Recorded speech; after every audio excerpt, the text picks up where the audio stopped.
léegi nga baal ma ñu résumé chapitre mandat bi s'il vous plaît baal ma ñu résumé c'est important léegi baal ma ñu résumé chapitre mandat bi daal di mën a dugg ci leneen parce que c'est important ñu résumé ko pour ñi ñuy déglu xam lan moo ci sa xalaat ci mandat bi bu ma la déggee ci li nga wax da nga bëgg a wax ni kon mandat juróom-ñaari at yi nga xam ne njëkk na ko def de 2012 à 2019 kon bokkul ci mandat yi bu ñu sukkandikoo ci constitution bi. parce que loi bi biñ koy voté parce que bi ñuy voté loi constitutionnelle pour la limitation des mandats à 2 et de leur durée à 5 ans chaque mandat boobu mu ngi ci mandat 7 ans. D'accord. Or li ñu def ci mandat 7 ans mënut a rétroagir.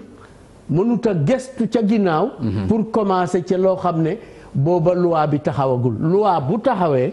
ñu ngi koy comptabiliser à partir de fi ñu ko wote jëm ca kanam wante du deltu ginnaaw or bu jëmee ci kanam mandat bii mu commencé de 5 ans ci boobu mandat la compte bi di commencer. d'accord léegi monsieur le ministre kon nga tegaat ci ne mandat bii mu nekk nii ñu fal ko en 2019 mooy premier mandat am loolu nga wax. bu ñu mooy sukkandikoo ci premier mandat par rapport ak limitation des mandats constitutionnellement. d'accord parce que la loi a été votée pendant. léegi kon en résumé pour ñu comprendre bu ba leer mooy bu 2024 président day dugg ci deuxième mandat. dafay dugg normalement ci période ku bu dee soxla na deuxième mandat dara terewu ko constitutionnellement dara terewu ko mu nekk candidat. Constitutionnellement. D'accord. Voilà mais nag loolu dama la ne. loolu eggaguñ fa man li ma intéressé en tant qu'homme politique accompagnant le président Macky Sall et ayant quand même des responsabilités étatiques à ses côtés ministre d'État. li ma soxal tey. mooy deuxième mandat bi ko Sénégalais yi jox liggéey pour Sénégalais yi am quand même satisfaction ci niñ ko amee ci premier mandat 7 ans. d'accord jërëjëf monsieur le ministre loolu leer na c'était important ñu aborder li nga xam ni moom mooy. Maintenant les autres je vais pas citer je vais pas les nommer hein, qui racontent n'importe quoi pour faire plaisir à Macky Sall je donne l'élément de Macky Sall qui dit à Abdoulaye Wade n'écoutez pas ceux-là qui vont vous mettre dans le trou dans la tombe et qui seront les premiers à vous quitter au moment où le navire va chavirer. Regardez ceux qui sont aujourd'hui autour de Macky Sall. Ce sont ceux-là qui étaient les farouches partisans du troisième mandat, de la troisième candidature de Abdoulaye Wade. Ils l'ont tous quitté maintenant. Ils ne vont pas reconduire cette stratégie. Encercler Macky Sall, l'amener aussi au trou.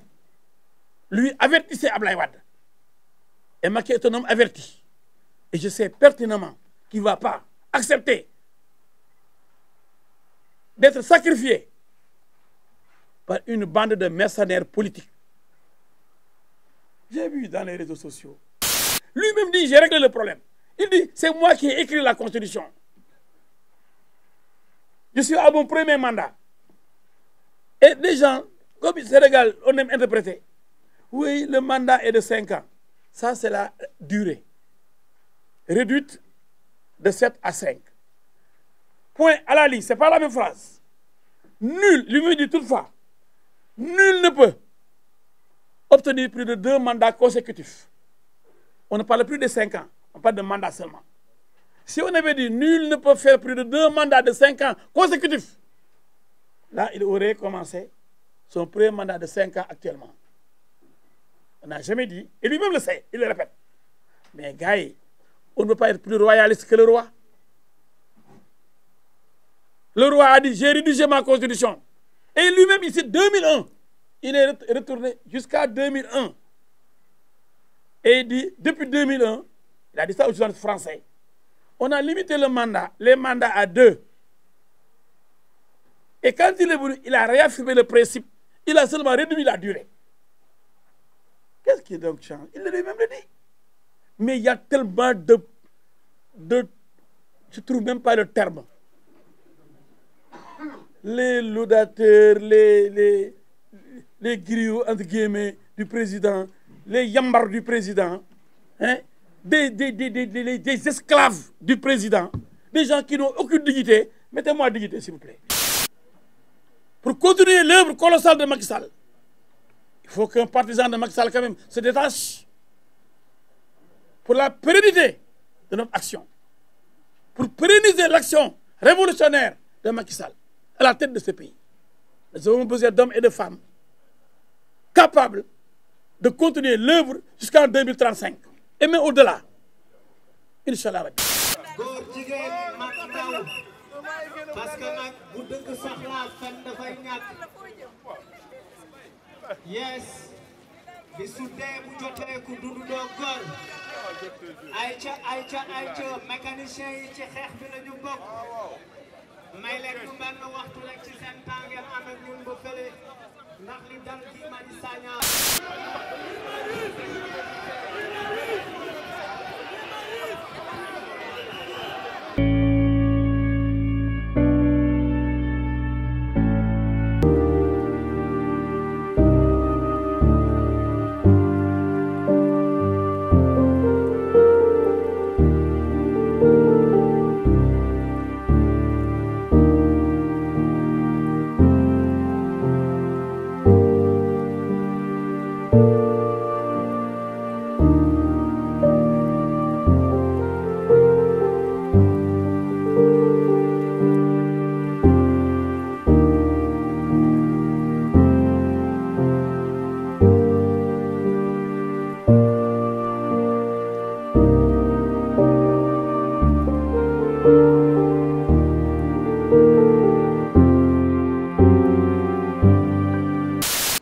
loolu moom mis naa coow yooyu loolu moom ba duma ki sax wax comme ñu ngi ba justice man damay bàyyi rek ñu dem ba affaire bi nekk à terme xam nga ñu ngi dem ba ci cëppaandaw ga mais loolu moom vraiment ba terew ma nelaw waaw ba terew.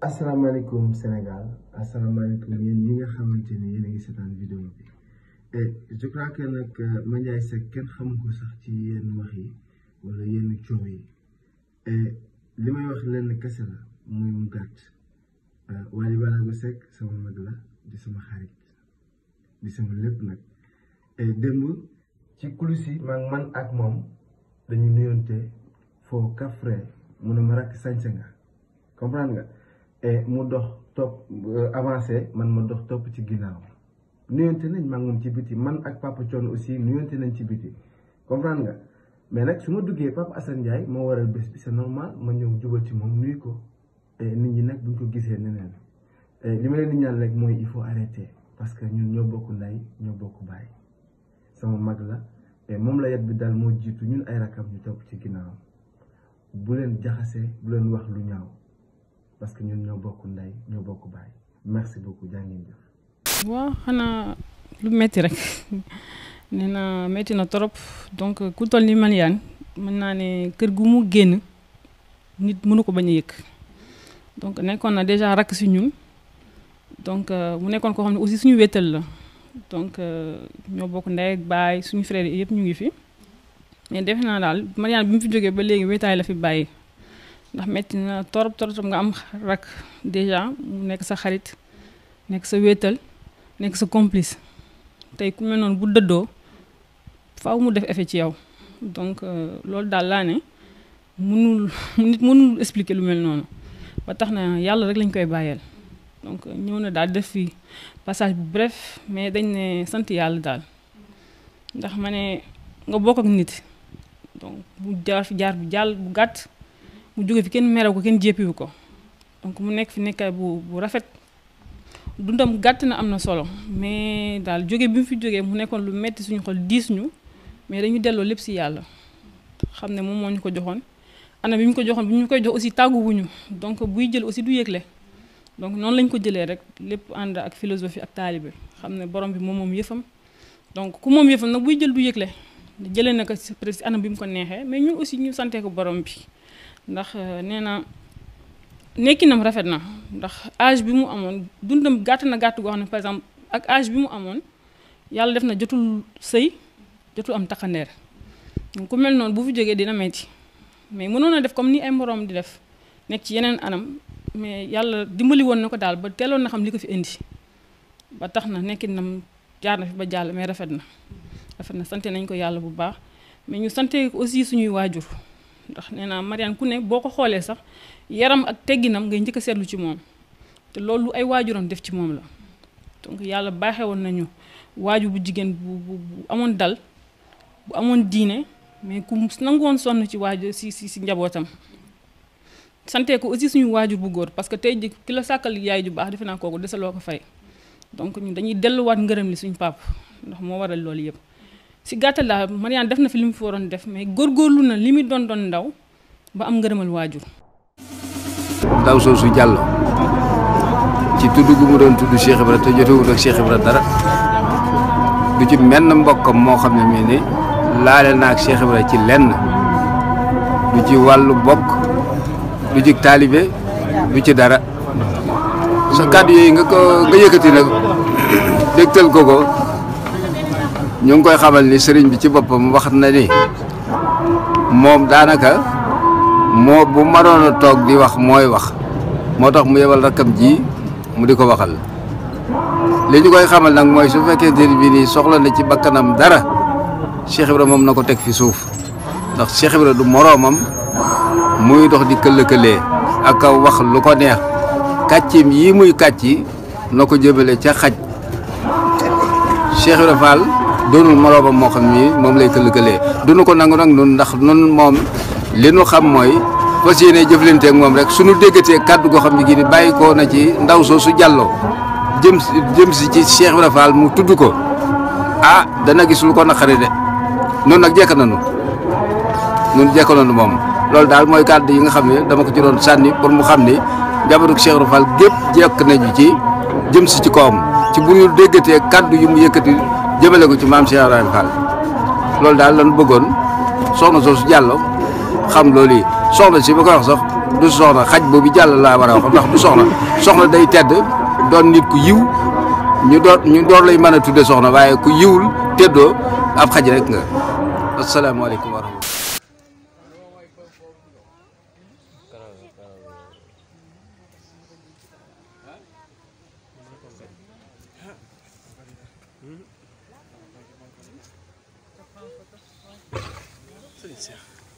maa ngi génne fan maa nga maag sama téléphone ñëpp a daw kay yaakaar naa daw mat na ko